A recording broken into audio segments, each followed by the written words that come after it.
Қылмыстық топтар. Осы уақытқа дейін бұл сөзді естіп қана қоймай, тіпті біршама ақпараттарды білетін боларсыз. Соны 90-шы жылдары елімізде осындай ұжымдасқан топтар белең алған болатын. MS-13 немесе Мара Сальватруча. Мағынасы Сальвадорлық кезбе құмырсқалар бригадасы деген атқа саятын бұл банда орталық және солтүстік Америкадағы ең қауіпті әрі қарқынды дамып келе жатқан ұжым. Есірткі тасымалы, тапсырыспен кісі өлтіру, тонау, ұрлық секілді істермен айналысады. Айрықша белгілер денелерін толықтай жапқан мынадай тату. Топтың дүниеге келуіне басты себеп өзге сальвадорлық көше қылмыскерлерінің ықпалы. La Cosa Nostra немесе жай ғана мафия әлемдегі ең танымал банда. Алайда топ мүшелері бұндай ұжымның болған жоққа шығарып, ескіліктің ұранына балауда. Ал италиялықтардың айтуынша мафия қарапайым көше тірліктерінен бастап мемлекеттік істерге де араласып отырған. Сондықтан мафияны іздесеңіз, қазіргі уақытта оның парламенттік жүйе мен Кіндік әке фильмінен ғана таба аласыз. Алғашқы астаналық команда. Бұл Бразилиядағы ең ауқымды қылмыстық топ. Құрамында 13 мың адам бар, оның 6 мыңы түрмеде. Дегенмен қаржыландыру жүйесі бір қалыпты.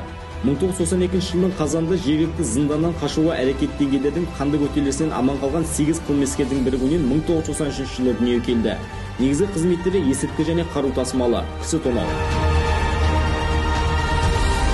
Халықаралық деңгейдегі атышулы Лос-Анджелес қаласының 18th Street Gang қылмыстық тобын латынамерикалықтар құрайды. Құрамында 10 мыңнан астам күш пен 200-дей жеке автономдық бөлімшелері бар. Басты қарсыластары Мара Сальватруча.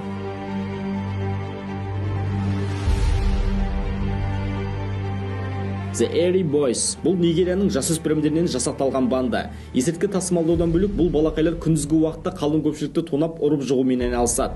2005 жылы нигериялық тәртіп сақшысы көлік тонап жатқан оларды тоқтатпақ болған. Алайда бұзық жастар қарымтасы ретінде оны бауыздап тастаған екен. La Amy атты мексикалық банда түрмеден бастау алған. Негізгі мақсаты осындағы өз адамдарын өзге тұтқындар мен қарауылдардан сақтау болатын. Артынша есірткімен айналысып кісі өлтіру және тонауға кіріседі. Оның бәрі түрме сыртынан да ұйымдастырылып отырған. Топ мүшелері түрмені университет ретінде санайды. Мұнда олар есірткі тасымалдау ісі, қару жасау және төбелес әрекеттеріне бейімделумен машықтанба. Вачин. Сан-Францискодағы америкалық және қытайлық азаматтардан құралған топ. Уақыт өте келе вьетнамдықтардың да араласуы жиіледі. 70 жылдары жергілікті Алтын Айда қаратты мейрамханада Вачин өзге бір қытайлық топқа қарсы тұрып атыс орын алған болатын. Халыққа көрініп қалған Вачин осыдан соң өз тірліктерін тыныш қана атқаратын секілді. Көпшіліктің айтуынша оның тырнағына іліксең аман қалуың екіталай. Ең қауіпті әрі ұжымдасқан түрде әрекет ететін жапониялық Якудза бандасының құрамында 100 мыңнан астам адам қызмет етеді.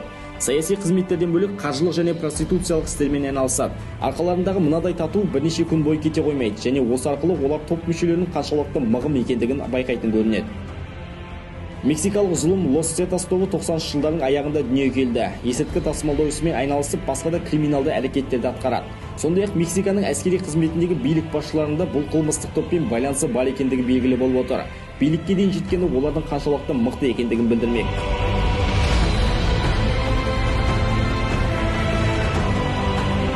Триада. Бұл тарихы 17-ші ғасырдан бастау алатын қытайлық банда. Қазіргі уақытта Триада өзінің қылмыстық ісін Қытай, Вьетнам, Гонконг, Аустралия, ақш және Ұлыбритания секілді алпауыт елдерде жүргізіп отыр. Есірткі, қару-жарақ, проституция, тонау сияқты әрекеттерден бөлек және жалған дәрілер мен ақша жасауды кәсіп еткен.